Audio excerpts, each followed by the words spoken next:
अस्सलाम वालेकुम dear students, hope you all are fine. Dear students, आज के इस लेक्चर में हम डिस्कस करेंगे about one of the important water borne disease that is cholera. Dear students, जो कॉलरा है it is actually an infectious disease that causes severe watery diarrhea which can lead to dehydration and even death if untreated। यानी जो cholera है ये एक infectious disease है caused by a pathogen caused by a bacterium that is called as Vibrio cholera।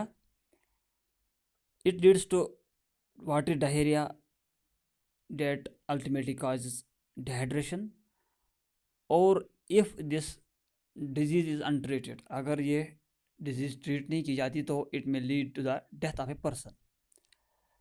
तो जो cholera है it is caused by eating food और drinking water which is contaminated by bacterium called Vibrio cholera. यानी जो vibrio cholera है, जो bacterium vibrio cholera है which is the causative agent of the cholera, it is generally, we can say, it separates generally through eating food or drinking water which is contaminated by this bacterium। जो cholera है, cholera was generally prevalent in US in 80s before the modern water and sewage treatment systems eliminated it as separate।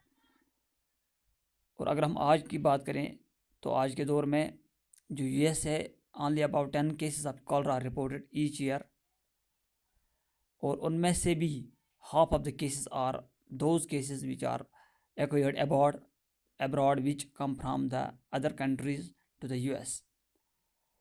तो जो US में अगर हम बात करें तो इसका जो मेन कॉज है कॉलरा का, that is using contaminated sea food.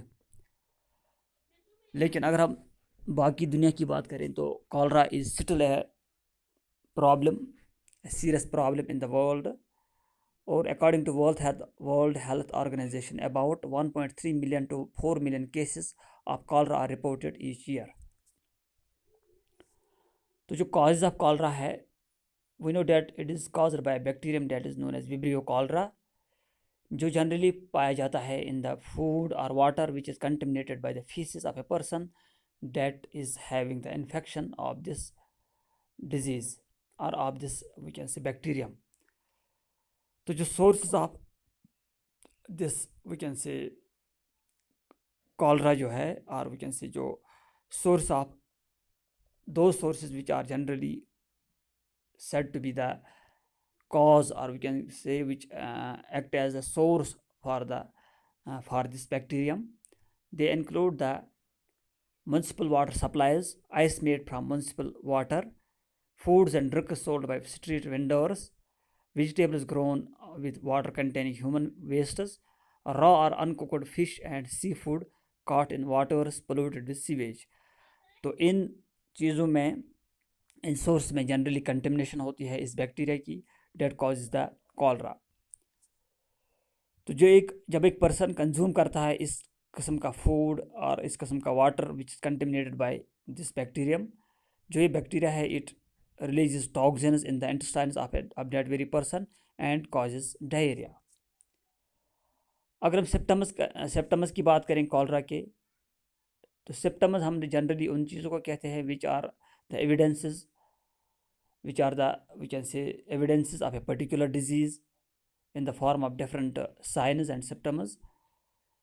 तो जो कॉलरा है इसके जो सिम्टम्स होते हैं दे बिगिन टू, और जो कॉलरा के जो सिम्टम्स होते हैं they come into evidence soon after few hours of the infection, or they may long as 5 days, as long as 5 days after infection। यानी जो कॉलरा के सिम्टम्स होते हैं वो या तो जल्दी आते हैं, जो ही इसका इन्फेक्शन होता है तो विद इन आवर्स के सिम्टम्स आने शुरू हो जाते हैं, या तो after 5 days of, as long as after 5 days of infection इसके सिम्टम्स आने शुरू हो जाते हैं।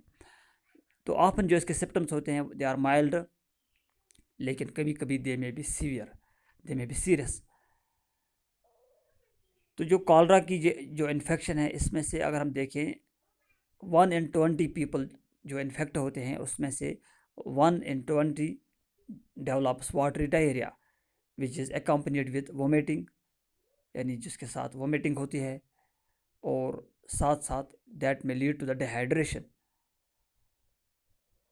अगर हम इन्फेक्टेड पर्सनस की बात करें तो उनके अंदर जो सिम्टम्स होते हैं दे मे बी मिनिमल और there may be no symptoms in the person develop having cholera.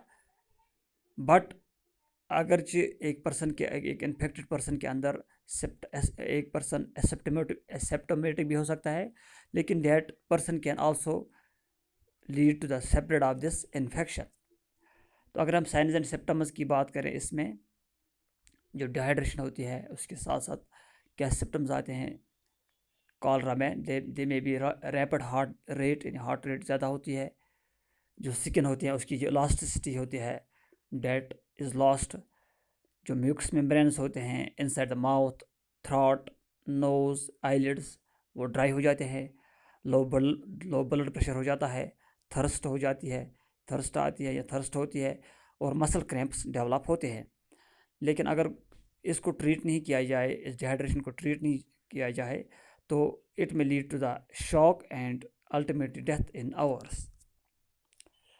तो अगर इसकी प्रिवेंशन और ट्रीटमेंट की बात करें तो हम इसका जो प्रिवेंशन है उसके लिए सबसे इम्पॉर्टेंट चीज़ यह है कि जो वाटर हम इस्तेमाल करें, that water should be disinfected, that should be boiled and chemically disinfected, as well as we should use the bottled water for the different purposes, like we should use chemically disinfected boiled or bottled water for drinking, for preparing food, and as well as drinks for making ice creams, for brushing our teeth, for washing our face and hands, as well as washing our dishes and utensils for which are used for preparing the food.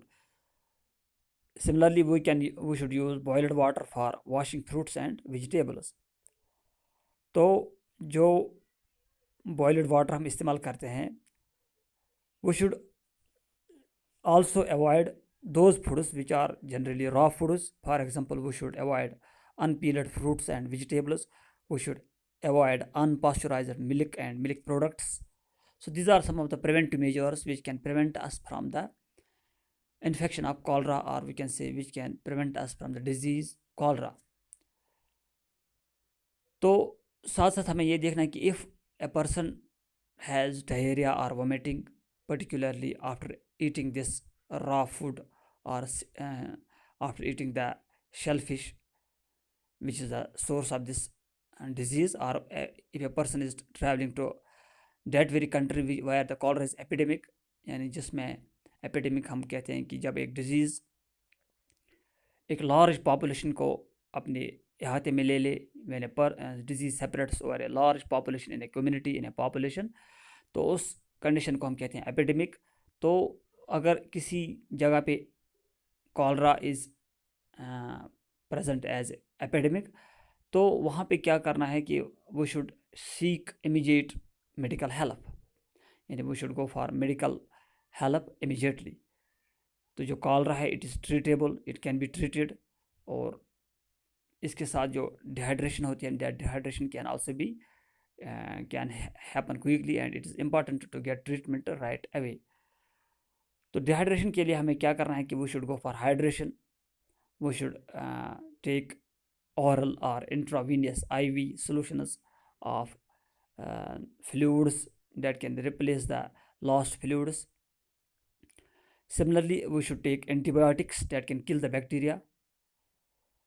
और जो antibiotics हम लेते हैं, they reduce the duration of diarrhea by half and also reduce the excretion of bacteria, thus help to prevent the spread of the disease.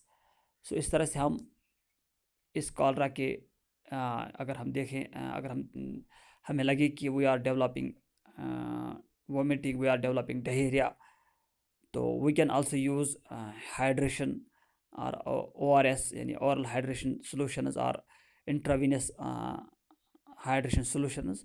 Similarly, we can use antibiotics for the treatment of this very disease. But the best method is the method of prevention. We have to go for preventive measures. We have to use the bottled, boiled, and chemically disinfected water for different purposes, which we discussed earlier, in order to prevent from getting this very infection. So that was about the cholera its symptoms and signs, causes and treatment and prevention. Hope you have understood. Thank you.